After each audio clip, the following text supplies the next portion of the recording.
Ya, salam Bapak Ibu, Saudara yang terkasih dalam Tuhan kita Yesus Kristus. Kembali lagi kita berjumpa dalam kebenaran firman Tuhan saat ini yang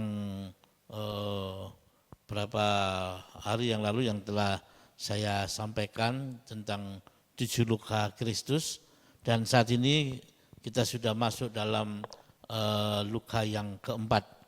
Bapak Ibu Saudaraku, saya percaya biarlah setiap kita yang telah menerima kasih karunia yang daripada Tuhan untuk kita semakin mendekatkan diri kita kepada Tuhan melalui kerinduan daripada hati kita untuk senantiasa diisi, dipenuhi oleh firman Tuhan. Sehingga pada waktu kehidupan saudara dan saya dipenuhi dengan firman Tuhan, kita akan semakin bertumbuh di dalam Dia, kita akan mendapatkan janji-janji yang telah Tuhan nyatakan kepada kita melalui firman-Nya yang ada. Sehingga dari hari ke hari iman kita akan semakin diteguhkan dan juga kita akan semakin bertumbuh di dalam Dia sampai menuju kesempurnaan segambar serupa dengan Kristus. Itulah tujuan Tuhan dalam setiap kehidupan kita, yaitu supaya saudara dan saya semakin hari mencintai, mengasihi firman Tuhan. Puji Tuhan, sebelum saya akan sampaikan dalam luka yang keempat ini, mari kita berdoa terlebih dahulu. Bapa Surgawi, sungguh kami mengucap syukur Tuhan buat segala kebaikan-Mu yang telah Engkau lakukan dalam setiap kehidupan kami. Izinkan pada saat ini kami boleh menerima kebenaran firman-Mu dan kami boleh menaruhkan dalam segenap hati kami, sehingga apa yang kami terima melalui kebenaran firman-Mu itu akan menumbuhkan iman kami, akan mampu memperbarui kehidupan kami, akan baru meneguhkan hati kami untuk kami tetap terus kuat, percaya dan yakin untuk menerima janji-janji yang telah Engkau sediakan, berikan dalam setiap kehidupan kami ya Tuhan. Urapi setiap kami semuanya yang mendengarkan kebenaran firman Tuhan ini. Hanya dalam nama Yesus kami berdoa dan mengucap syukur. Haleluya. Amin. Bapak Ibu Saudaraku, kita lihat di dalam kebenaran firman Tuhan di dalam Yesaya 53 ayat yang kelima. Ya. Saya ulang lagi dalam Yesaya 53 ayat yang kelima.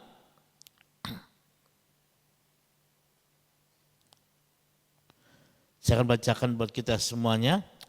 Tetapi dia tertikam oleh karena pemberontakan kita. Dia diremukkan oleh karena kejahatan kita. Ganjaran yang mendatangkan keselamatan bagi kita ditimpakan kepadanya, dan oleh bilur-bilurnya kita menjadi sembuh. Dalam perjalanan Yesus di atas kayu salib dan kita identifikasi Bapak Ibu Saudaraku, yaitu tentang luka-luka Yesus yang terjadi dalam setiap perjalanan Dia sampai menuju di atas kayu salib. Dan kemarin sudah sampai luka yang ketiga, sudah kita identifikasi. Yang berikutnya yang saat ini adalah luka yang keempat, ya. Bapak Ibu Saudaraku, dan luka keempat ini Yesus mengalami satu peristiwa yang begitu luar biasa pada waktu Dia dihadapkan di Pontius Pilatus, dan di situ mulai divonis, dikatakan bahwa Yesus bersalah, ya kan, menurut mereka, padahal tidak ada sedikit pun kesalahan yang ada di dalam diri Yesus. Ya kan Bapak Ibu Saudaraku, tapi pada waktu itu memutuskan bahwa Yesus harus dihukum mati, ya kan, dengan cara disalibkan. Tapi sebelum Yesus dihukum mati melalui penyaliban itu, Bapak Ibu Saudaraku, dan Yesus mengalami sesahan, ya kan, mengalami aniaya. Dan luka keempat ini, yaitu bagaimana Bapak Ibu Saudaraku Yesus disesah, dicambuk, yaitu untuk kesembuhan kita. Dikatakan di dalam Yesaya 53 ayat 5 tadi yang sudah kita baca, dikatakan bahwa tetapi dia tertikam oleh karena pemberontakan kita. Kita lihat baik-baik, oleh karena pemberontakan kita. Dia diremukkan oleh karena kejahatan kita. Kita diganjar yang mendatangkan keselamatan bagi kita. Ya kan, kepadanya dan oleh bilur-bilurnya kita menjadi sembuh. Ya kan? Jadi melalui tubuh Yesus yang disesah, Bapak Ibu Saudaraku, coba kita bisa bayangkan pada waktu itu Yesus punggungnya dicambuk, ya kan? Dengan cambukan itu dengan 9 ekor gitu ya. Maksudnya dengan cambukan itu, sehingga pada waktu cambukan yang pertama itu dicambukkan kepada tubuh Yesus, kepada punggung Yesus, dan di situ tertancap, ya kan, ke tubuh Yesus, ke punggung Yesus, dan pada waktu cambukan itu ditarik dan kita melihat daging, ya kan, terkoyak di situ, dan di situ darah tertumpah di situ, Bapak Ibu Saudaraku, dan bukan sekali, bukan hanya 2 kali, Bapak Ibu Saudaraku, tapi berkali-kali, ya kan. Hampir 39 kali Yesus mengalami cambukan itu begitu luar biasa, ya kan? Dan Yesus mengalami satu siksaan yang begitu dahsyat, yang begitu hebat. Bapak Ibu Saudaraku, dan pada waktu Yesus dianiaya, pada waktu Yesus dicambuk, dia tidak ada keluhan sedikit pun dalam dirinya. Dia tidak ada rasa pemberontakan sedikit pun di dalamnya, ya kan? Dia tidak ada sedikit pun rasa untuk membela diri pada waktu itu, tapi dia memberikan dirinya, yaitu sebagai persembahan, di mana melalui bilur-bilurnya, melalui tubuhnya yang telah terkoyakkan itu, ya kan, sehingga yang ditanggungnya oleh Yesus, yaitu segala sakit penyakit yang ada dalam diri kehidupan manusia.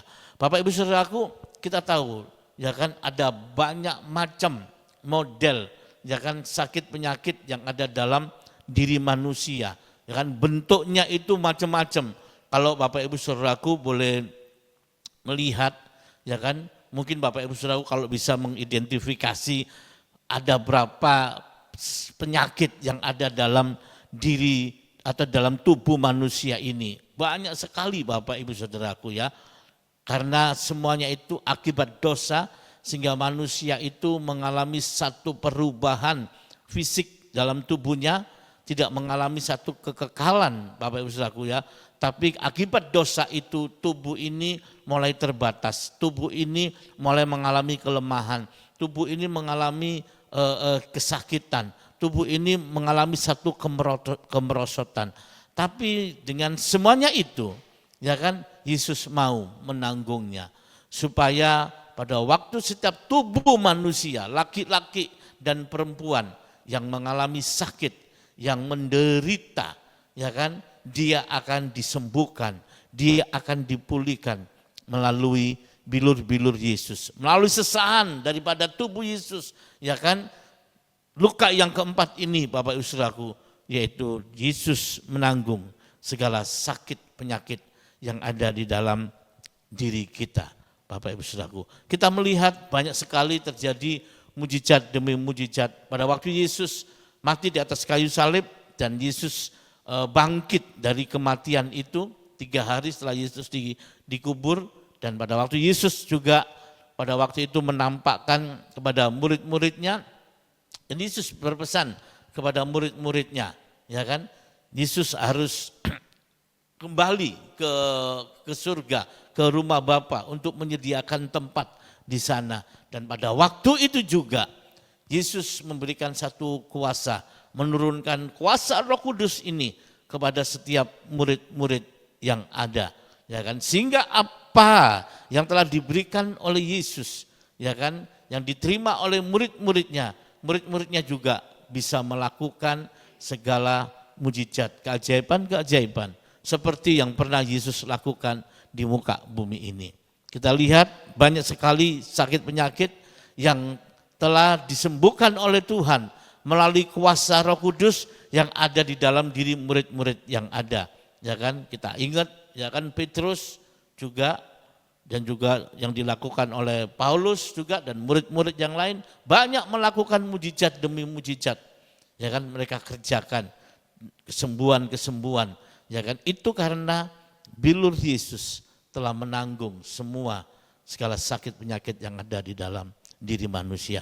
Bapak Ibu Saudaraku, yang ditanggung oleh Yesus ini, ya kan, sakit penyakit ini bukan hanya secara fisik dalam kehidupan kita, ya kan? Karena banyak terjadi juga kita mengalami sakit atau luka, ya kan, kepedihan di dalam diri kita, itu juga ada di dalam roh kita. Bahkan juga ada di dalam jiwa kita. Jadi bukan hanya di tubuh kita. Bapak Ibu Saudaraku, yang pertama pada waktu saudara dan saya belum menerima Yesus, mungkin kita sudah menjadi orang Kristen dari kecil, ya kan? Agama kita Kristen, Bapak Ibu Saudaraku. Tapi boleh saya katakan belum tentu kita itu, orang itu sudah menerima Yesus sebagai Tuhan dan Juru Selamat. Mengapa saya katakan seperti ini, Bapak Ibu Saudaraku? Karena ada banyak orang Kristen, ya kan Bapak Ibu, tapi dia belum percaya, belum menerima Yesus sebagai Tuhan dan Juru Selamat, atau belum dilahirkan kembali kehidupannya, ya kan? Sehingga dirinya tetap mengalami kematian, ya kan? Secara roh, ya kan? Bahkan jiwanya, bahkan tubuhnya seringkali mengalami kesakitan. Bapak Ibu Saudaraku, ya. Banyak sekali saya lihat orang-orang Kristen, agama Kristen, Bapak Ibu Saudaraku, ya. Mereka yang masih ada banyak dirasuk oleh roh jahat. Mereka kerasukan kuasa-kuasa kegelapan. Mengapa? Karena kehidupannya, rohnya, ya kan? Rohnya belum diperbarui, ya kan? Rohnya belum diselamatkan. Dia belum menerima Yesus. Rohnya belum dihidupkan meskipun dia memiliki agama Kristen. Tapi banyak saya lihat mereka dirasuki oleh kuasa kegelapan. Enggak sedikit Bapak Ibu Saudaraku, kalau kita lihat berapa tahun yang lalu pada waktu kami ada di Palangkaraya ini, berapa tahun, setiap tahun sekali gitu ya, kami itu pernah berlangganan, ya kan, hampir setahun sekali di salah satu sekolah yang ada di Palangkaraya ini, ya kan, banyak murid-muridnya itu yang kerasukan, ya kan, di hari-hari tertentu, Bapak Ibu Saudaraku. Dan itu, ya kan, bukan hanya orang yang bukan agama Kristen, tapi anak-anak juga yang beragama Kristen. Dia mengalami sama, hal yang sama, Bapak Ibu Saudaraku.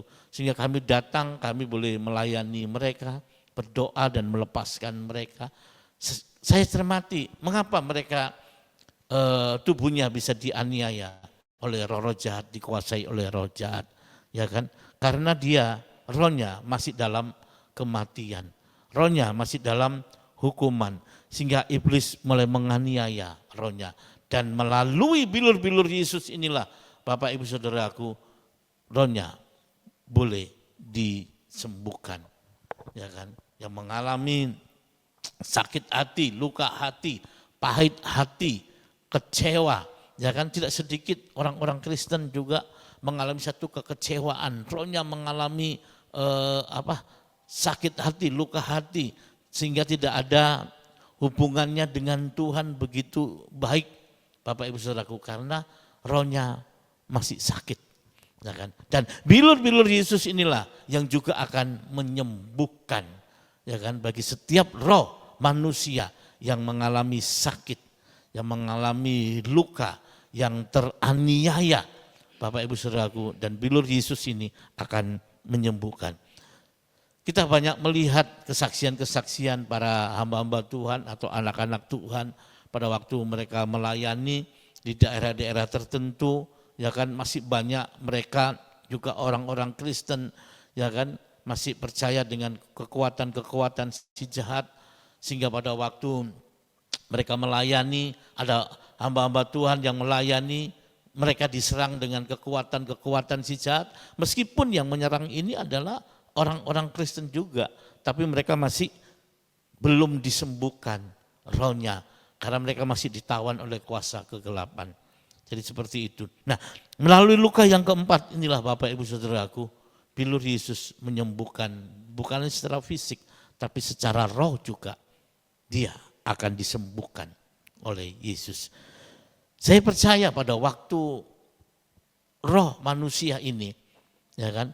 Mulai datang dan mengalami satu pertobatan, kesadaran kembali untuk dimenangkan oleh bilur-bilur Yesus ini, oleh diserahkan dengan kuasa darah Yesus ini, melalui bilur Yesus, ya kan, sehingga darah yang tertumpah ini, dengan luka yang keempat ini, roh manusia akan mengalami kesembuhan. Roh manusia itu akan mengalami kebebasan. Dan roh manusia itu akan mengalami kelepasan yang begitu luar biasa, Bapak Ibu Saudaraku. Ya, inilah yang dikerjakan oleh Yesus dengan luka yang keempat itu, dengan tubuhnya yang tersesah, Bapak Ibu Saudaraku, yang dianiaya, yang dicambuk begitu luar biasa. Semuanya itu untuk menanggung segala sakit, penyakit kita. Ya mungkin juga di dalam jiwa kita. Bapak Ibu Saudaraku, seringkali juga dalam setiap pelayanan-pelayanan kita, mungkin Bapak Ibu Saudara pernah melihat satu kejadian-kejadian, peristiwa-peristiwa bagaimana orang-orang Kristen juga dia mengalami stres. Ya kan, maaf boleh saya katakan ada yang gila. Sebab Bapak Ibu juga lihat di rumah sakit, ya kan, orang orang sakit jiwa itu Bapak Ibu Saudaraku. Banyak sekali itu di sana, orang-orang Kristen juga masih ada di sana. Mengapa? Karena jiwanya masih dikuasai. Ya kan, oleh apa? Oleh keinginan dirinya, keegoannya dirinya. Ya kan? Mengapa sih orang itu bisa sempat menjadi gila? Karena dia mengalami satu tekanan dalam setiap kehidupannya. Pada waktu dia mengalami satu persoalan-persoalan, peristiwa-peristiwa yang terjadi dalam kehidupannya. Dia merasa tidak mampu, dia merasakan stres, dia merasakan tekanan yang begitu luar biasa. Sehingga dia mengalami satu keputusasaan, sehingga jiwanya mengalami satu keletihan. Jiwanya merasa tidak mampu, tidak bisa berdaya untuk menanggung, untuk menerima semua apa yang terjadi, yang menimpa kehidupannya. Ya kan, pada waktu keinginannya tidak terjadi, cita-citanya tidak terpenuhi, apa yang dia kerjakan selama ini semua bisa gagal, semua tidak tercapai dan mulai stres, mulai gila. Mengapa? Karena terlalu memberikan satu ekspektasi dalam dirinya tentang hal-hal itu semuanya. Pada waktu dia tidak meraihnya, jiwanya mulai mengalami satu tekanan, ya kan? Sehingga dia tidak mampu untuk mengatasi itu semuanya dan tidak sedikit akhirnya sakit jiwa dan jiwanya tidak disembuhkan, ya kan? Melalui bilur Yesus, melalui luka yang keempat ini, Yesus telah menyediakan untuk itu semuanya kepada setiap manusia yang mengalami tekanan-tekanan dalam kehidupannya. Kita buka di dalam Alkitab kita, di dalam 1 Korintus 10 ayat yang ke-13.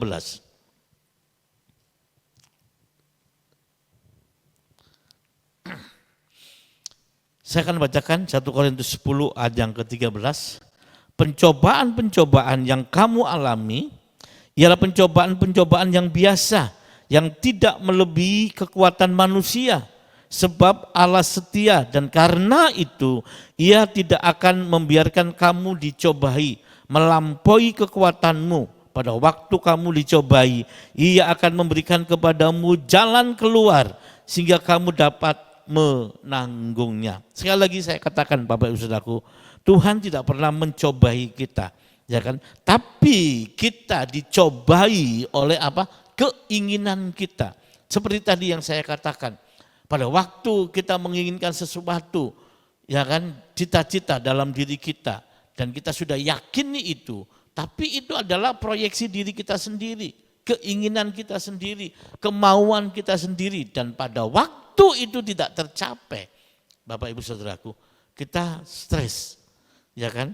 Tapi firman Tuhan dikatakan seperti ini, bahwa pencobaan-pencobaan yang kita alami ialah pencobaan-pencobaan biasa. Bapak Ibu Saudaraku, sebenarnya tekanan-tekanan di dalam jiwa kita, persoalan-persoalan yang ada di dalam jiwa kita itu sebenarnya tidak melebihi kekuatan yang ada dalam diri kita. Ya kan? Mengapa Bapak Ibu Saudaraku? Karena sebenarnya Yesus yang sudah menanggungnya. Bilur Yesus yang sudah menanggungnya. Tapi mengapa banyak orang Kristen mengalami stres? Ya kan, jiwanya. Mengapa? Karena dia mengambil posisi Yesus, ya kan? Dia tidak mau mengambil apa yang telah diberikan oleh Yesus dalam dirinya, yaitu tentang peristiwa luka Yesus yang keempat ini, bahwa bilur Yesus itu telah menyembuhkan. Dia tidak percaya itu. Dia melakukan dengan kekuatannya sendiri, Bapak Ibu Saudaraku. Pada waktu dia melakukan dengan kekuatan sendiri, sebenarnya masalah itu ringan. Masalah itu tidak terlalu berat. Coba Bapak Ibu Saudaraku, kita melihat satu peristiwa-peristiwa yang ada. Saya pernah mendengar ada berapa orang gitu Bapak Ibu Saudaraku, contohnya dalam perekonomian, ya kan? Ada yang salah satu keluarga dia katakan dengan kehidupan yang sederhana, Bapak Ibu Saudaraku, dia mengalami satu sepertinya tekanan-tekanan karena kesulitan dalam perekonomian, ya kan, untuk mencari uang 100.000 aja untuk makan sehari-hari aja. Itu dia mengalami satu kesulitan, dan ada juga mereka mengalami satu pressing atau tekanan dalam kejiwaan mereka. Sehingga tidak sedikit dari mereka itu putus asa. Akhirnya dia menyatakan ya udah mengakhirin hidupnya, ya kan? Hanya dengan uang mungkin 100.000 aja. Tapi ada juga orang yang kaya, Bapak Ibu Saudaraku, kalau hanya 100.000 itu sudah tidak ada apa-apanya, ya kan, terlalu kecil. Tapi pada waktu dia menghadapi satu persoalan juga, ya kan, yang sama, ya kan, dengan keuangan mungkin akan lebih banyak daripada 100.000, ya kan. Tapi kesedihannya, tapi bebannya, tapi tekanannya itu hampir sama, ya kan, yang dialami orang yang kaya, yang punya uang yang lebih daripada 100.000 itu yang dibutuhkan, dengan orang yang membutuhkan 100.000 aja. Mengapa? Karena di sini adalah mental kita, jiwa kita. Ya kan, kita anggap sesuatu apa yang di depan kita seakan-akan tidak bisa diatasi. Seakan-akan jalan kita ini sudah mentok. Seakan-akan apa yang terjadi dalam diri kita itu tidak bisa kita raih. Kita merasakan sudah selesai, tidak mungkin, tidak bisa. Itulah konsep yang ada dalam diri kita. Dan jiwa kita selalu mengatakan seperti itu. Pada waktu kita menerima, ya kan, ada mungkin dikatakan kelemahan tubuh kita, sakit penyakit, mungkin sepertinya itu ringan. Tapi kita pikirkan kita dengan begitu tinggi, ya kan, jiwa kita begitu ketakutan. Jangan-jangan ini penyakit yang membawa dalam kematian. Jangan-jangan ini penyakit ini yang cukup parah. Jangan-jangan ini penyakit yang tidak bisa disembuhkan. Jangan-jangan sakit ini sudahlah, kita pasti menyerah dengan penyakit-penyakit yang ada dalam diri kita. Jangan-jangan persoalan yang ada dalam diri kita ini, saya ini sekarang ini, jangan-jangan memang persoalan yang tidak bisa diselesaikan. Kita terlalu banyak berpikir ke sana jiwa kita dengan ketakutan yang ada, ya. Dan akhirnya jiwa kita tertekan, akhirnya jiwa kita mengalami lemah, jiwa kita tidak percaya lagi kepada Tuhan, sehingga apa yang telah Tuhan sediakan di dalam diri kita, yaitu melalui bilur Yesus itu, kita tidak menerima kesembuhan. Tapi saya percaya Bapak Ibu Saudaraku, pada waktu peristiwa-peristiwa, persoalan-persoalan yang terjadi dalam diri kita, ya kan, kita yakin bahwa semua itu, pencobaan-pencobaan itu tidak melebihi kekuatan kita. Mengapa? Karena semuanya sebenarnya sudah ditanggung oleh Yesus. Melalui luka Yesus yang keempat, melalui bilur-bilur Yesus, semua sudah ditanggung. Baik sakit roh kita, baik sakit jiwa kita, bahkan tubuh kita, semua telah ditanggung Yesus. Oleh bilur-bilurnya kita akan menerima kesembuhan itu. Sebab itu kalau saat ini, ya kan, seringkali kita mengalami stres, ya seringkali kita sebut seperti itu karena kita menghadapi masalah-masalah, sepertinya kita tidak bisa menyelesaikan itu.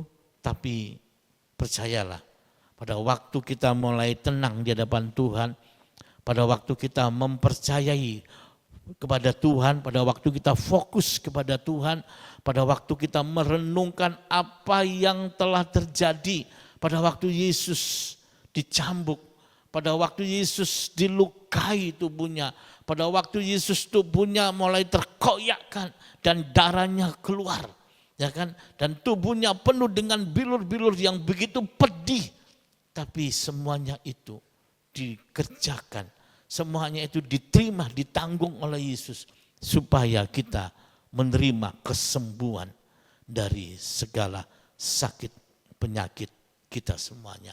Sehingga jiwa kita mulai ditenangkan, jiwa kita mulai disegarkan. Sehingga ketakutan, kekhawatiran itu sudah mulai sirna dalam diri kita. Karena kita yakin Yesus telah menanggungnya di atas kayu salib. Melalui tubuhnya yang telah terkoyakkan. Sebab itu Bapak Ibu Saudaraku, mari kita belajar kembali melalui luka keempat ini yang diterima oleh Yesus ini. Kita melihat betapa luar biasanya, ya kan? Mungkin kita tidak pernah mengalami satu siksaan, ya kan? Mengalami aniaya sampai tubuh kita hampir mati, menderita karena dihancurkan, ya kan? Karena dicambuk, karena dipukul. Mungkin kita tidak pernah merasakan, menerima seperti itu, ya kan? Terkadang ada sedikit luka dalam diri kita mengalami ketakutan, kekhawatiran, kita kembangkan, ya kan, pemikiran-pemikiran kita, jiwa kita mulai mengembang, wah ketakutan, kekhawatiran semakin tinggi yang terjadi dalam diri kita. Percaya bahwa itu dalam 1 Korintus 10 ayat 13 ini, ya kan, pada waktu kamu dicobai, ia akan memberikan kepadamu jalan keluar, sehingga kamu dapat apa? Menanggungnya. Pada waktu kita dicobai, Yesus telah memberikan jalan keluar melalui tubuhnya yang terluka itu, melalui bilur-bilurnya itu, ya kan, membuka jalan keluar dalam kehidupan kita, memberikan kesembuhan dalam setiap kehidupan kita, baik roh, jiwa, dan tubuh kita. Saya terlalu yakin saat ini juga mungkin apa yang terjadi dalam diri kita, ya kan, baik roh, jiwa, dan tubuh kita. Kalau saat ini kita mengalami sakit, saya percaya bilur Yesus akan mampu menyembuhkan kita. Yang terpenting saudara dan saya percaya bahwa itu tetap terjadi dalam diri kita. Saya banyak melihat kejadian-kejadian, peristiwa-peristiwa, kesembuhan-kesembuhan yang terjadi oleh dilakukan anak-anak Tuhan. Ya kan? Bahkan orang-orang Kristen, ya kan, orang-orang percaya pada waktu dia mengalami kelemahan dalam tubuhnya, dia berdoa, dia bersekutu kepada Tuhan, ya kan, dan dia percaya kan bilur-bilur Yesus menyembuhkan. Saat itu juga banyak sekali terjadi mujizat demi mujizat dalam setiap kehidupan anak-anak Tuhan. Sebab itu Bapak Ibu Saudaraku, saat ini saya juga mengatakan bahwa melalui bilur Yesus kesembuhan di dalam seluruh aspek kehidupan kita akan terjadi. Ya kan? Barang di dalam roh kita akan mengalami satu terobosan, breakthrough, yang selama ini kita merasakan jauh daripada Tuhan, yang selama ini kita merasakan tidak mengenal Tuhan, yang selama ini sepertinya kita dengan Tuhan itu sangat jauh sekali. Seakan-akan kita ini tidak bisa menjangkaunya, menggapainya. Seakan-akan roh kita itu tidak bisa berjumpa dengan Dia karena roh kita sakit, karena roh kita luka, ya kan, masih luka, masih belum sembuh, ya kan. Tapi pada waktu kita datang kepada Tuhan, pada waktu Yesus menghampiri kita dan roh kita mengalami kesembuhan, sehingga roh kita mengalami kesempurnaan karena Yesus. Begitu juga jiwa kita mulai melayang, kadang-kadang kita mengalami tekanan, persoalan-persoalan kita boring, kita bosen dengan keadaan-keadaan yang ada, ya kan, sudah selesai sekolah, kuliah, bekerja, ya kan, sepertinya kita anggap itu ya rutinitas itu kita merasakan apa ya, boring, merasakan bosan. kok hidup itu seperti ini aja. Ya kan, tidak salah sih Bapak Ibu Saudaraku kalau kita itu ada istilahnya apa? Healing, ya kan, pergi kita rekreasi, ya kan, tidak ada yang salah dengan itu. Tapi saya mau beritahu, pada waktu kita mengalami tekanan dalam jiwa kita, pada waktu kita merasakan bosan atau boring, ya kan, dalam setiap kesibukan rutinitas kehidupan kita mencoba untuk menyembuhkan dengan kita healing, dengan cara kita berrekreasi, dengan cara kita mulai pergi, dengan cara kita mulai ke rumah teman, dengan cara kita memuaskan diri kita, kejiwaan kita, dengan kita bermain dengan teman, bahkan juga tidak sedikit mereka lari kepada alkohol, kepada obat-obatan, ya kan, kepada seks bebas, ya kan, atau dengan cara menghibur diri dengan dia pergi ke sana kemari, Bapak Ibu Saudaraku, ya kan? Tapi ingat, semuanya itu tidak bisa menyembuhkan jiwa kita. Tapi ingat, semuanya itu tidak menyembuhkan dari rasa bosan kita. Bahkan jiwa kita semakin memberontak. Bahkan jiwa kita mengalami letih dan kelesuan. Ya kan, kita tidak mengalami satu kesembuhan, tapi pada waktu kita mulai datang kepada Yesus dan bilurnya itu akan menyembuhkan jiwa kita. Sehingga jiwa kita mengalami tenang. Daud katakan, hei jiwaku tenanglah, hei jiwaku pujilah dia, hei jiwaku agungkan dia. Daud mengalami satu kerinduan untuk jiwanya bisa berjumpa dengan Tuhan, jiwanya untuk tenang di hadapan Tuhan, jiwanya untuk memuji Tuhan. Karena Daud tahu dengan jiwanya mengalami rest, ya kan, ketenangan, ya kan, berjumpa dengan Tuhan, jiwanya memuji Tuhan, jiwanya menyembah Tuhan, jiwanya mengagungkan Tuhan, jiwanya suka, ya kan, bertemu dengan Tuhan, ya kan, dia mengalami satu kesembuhan, dia mengalami satu ketenangan, dia mengalami satu rest. Sebab itu Daud katakan, ya kan, dirinya, jiwanya seperti rusa yang rindu akan sungai, akan air. Ya kan, bagaimana rusa itu yang sangat haus sekali, ya kan, pada waktu dia dikejar-kejar oleh musuh atau predator, ya kan, yang akan membinasakan dia, akan memakan dia, bahkan membunuh dia. Dia lari dengan kencang, dengan saat itu juga mungkin rusa itu sangat capek pada waktu dia menemukan sungai, menemukan air itu. Dia minum sepuas-puasnya, ya kan. Seringkali juga dalam hidup kita mengalami keletilesuan jiwa kita. Di dalam pekerjaan kita banyak persoalan-persoalan. Di dalam bisnis kita banyak persoalan-persoalan. Di rumah tangga kita banyak persoalan-persoalan. Bahkan juga saya katakan di pelayanan-pelayanan kita banyak sekali kejadian persoalan-persoalan, ya kan, yang menekan jiwa kita. Seakan-akan kita itu akan dibawa menjadi orang yang stres, orang yang tidak berdaya jiwa kita. Ya kan, kita mengalami keletihan, kelesuan, jiwa kita tidak berdaya. Sakit, terluka. Ya kan? Tapi Daud katakan, hei jiwaku, pujilah dia. Pada waktu Daud katakan itu, dia mengalami kesembuhan. Dan Yesus telah menyediakan kesembuhan melalui luka Yesus yang keempat. Jiwa kita akan mengalami kesembuhan. Jiwa kita akan mengalami satu terobosan. Jiwa kita akan mengalami ketenangan. Ada satu nyanyian, tenang lagi nih hatiku, Tuhan memimpin langkahku. Bapak Ibu Saudaraku, jiwa kita, hati kita akan merasakan satu ketenangan. Kalau kita sadar bahwa luka keempat, yaitu bilur Yesus ini, telah menyembuhkan kita, telah menanggung semuanya dari segala kebosanan kita, ketidakberdayaan dalam diri kita. Semua apa yang kita lakukan mungkin memang akan mengalami kebosanan. Baik itu mungkin pelayanan, tapi ada satu yang tidak akan pernah bosan, yaitu saudara dan saya ada di dalam hadirat Tuhan. Sehingga jiwa kita mengalami satu kesembuhan yang luar biasa.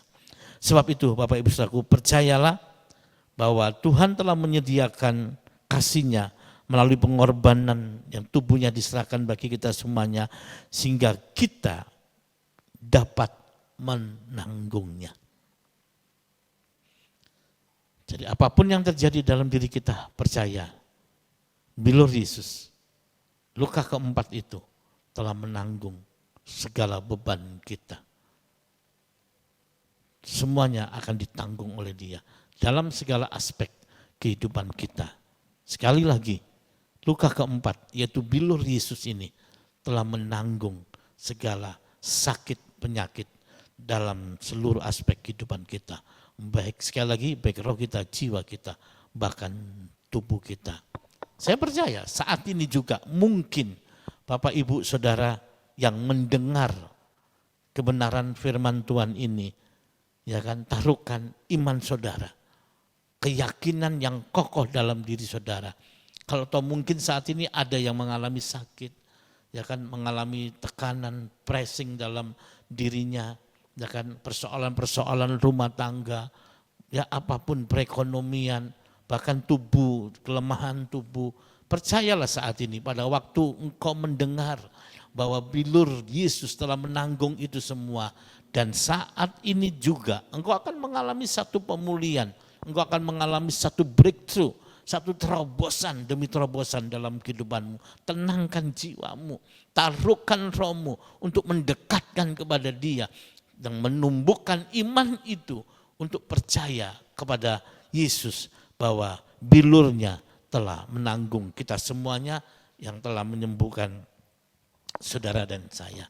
Saya percaya pada saat ini juga akan mengalir kuasa daripada bilur Yesus itu. Dari luka yang keempat ini yang dialami oleh Yesus akan menyempurnakan kuasanya dalam diri kita. Semua telah ditanggungnya. Dan kita akan mampu juga menanggung semua apa yang terjadi dalam diri kita. Bukan karena kekuatan kita, bukan karena kemampuan kita. Karena Yesus yang ada dalam diri kita, itu yang akan memampukan saudara dan saya. Sehingga saudara dan saya akan keluar menjadi umat pemenang. Haleluya. Kiranya Tuhan Yesus memberkati kita semuanya.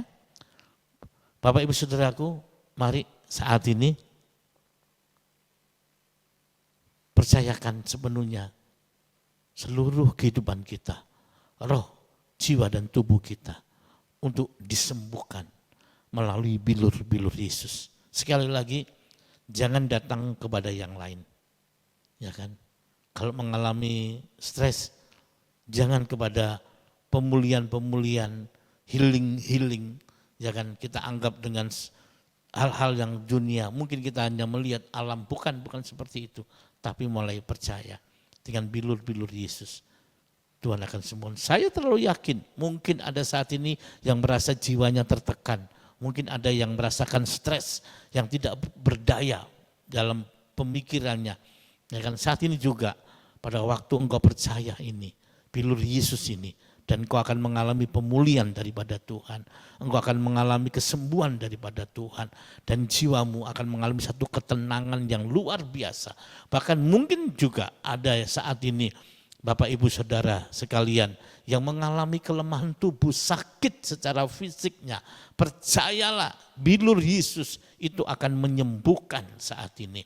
Apapun penyakit yang ada dalam diri kita sebagai anak-anak Tuhan, itu sudah ditanggung oleh Dia melalui bilur-bilur Yesus. Luka Yesus yang keempat telah menanggungnya itu semuanya, telah membereskan semuanya itu. Dan juga bagi dalam roh kita yang kita merasa jauh daripada Tuhan, kita merasa tidak pernah melihat Tuhan itu seperti apa, tidak pernah merasakan Tuhan seperti apa, roh kita tidak pernah kontak dengan Tuhan, tidak pernah connect dengan roh Tuhan, tapi saat ini melalui bilur Yesus, maka roh kita akan disembuhkan, sehingga dihidupkan kembali, ada satu kesadaran kembali roh kita untuk rindu datang kepada Tuhan, untuk rindu roh kita bisa menyembah, bersekutu, ada satu komuni kita dengan Tuhan. Saya percaya saat ini kita akan mengalami satu breakthrough, terobosan di dalam seluruh aspek kehidupan kita, di roh, jiwa, dan tubuh kita melalui luka keempat, yaitu bilur-bilur Yesus menyembuhkan kehidupan kita semuanya. Haleluya. Kiranya Tuhan Yesus memberkati kita semuanya. Amin. Mari kita berdoa. Tuhan Yesus, saat ini kami mengucap syukur buat kasih setiamu, buat anugerah Tuhan yang ada dalam kehidupan kami. Engkau telah menanggung semua beban penderitaan yang ada dalam kehidupan kami. Segala sakit penyakit dalam seluruh kehidupan kami, baik dalam roh kami, jiwa kami, tubuh kami Tuhan. Sebab itu kami mengucap syukur, kami tetap terus percaya ya Tuhan, melalui peristiwa luka keempat yang telah terjadi dalam kehidupanmu, yaitu melalui bilur-bilurmu, tubuhmu yang telah terkoyakkan. Tuhan Yesus, semuanya itu telah menanggung sakit penyakit yang ada dalam diri kami. Semua menanggung penderitaan-penderitaan yang ada dalam kehidupan kami. Dan semuanya itu Tuhan telah Engkau selesaikan dengan baik, dengan lunas. Tuhan dibayar dengan kuasa darah-Mu. Melalui bilur-bilur itu, maka segala sakit penyakit, segala kehidupan kami yang mengalami kelemahan tubuh, mengalami kegoyangan dalam setiap jiwa kami, melalui keletih lesuan baik dalam roh kami, ketidakberdayaan, maka saat ini kami akan mengalami satu kebebasan, satu kesembuhan yang terjadi dalam kehidupan kami. Dan kami mengucap syukur buat apa yang telah Kau kerjakan dalam kehidupan kami, dan kami yakin bilur-Mu telah menyembuhkan seluruh kehidupan kami. Bilur-Mu telah memberikan kemenangan dalam seluruh kehidupan kami, dan bilur-Mu akan membawa kami untuk menjadi umat pemenang. Terima kasih Tuhan, hanya di dalam nama Yesus kami berdoa. Haleluya. Amin. Terima kasih, Tuhan Yesus berkati kita semuanya.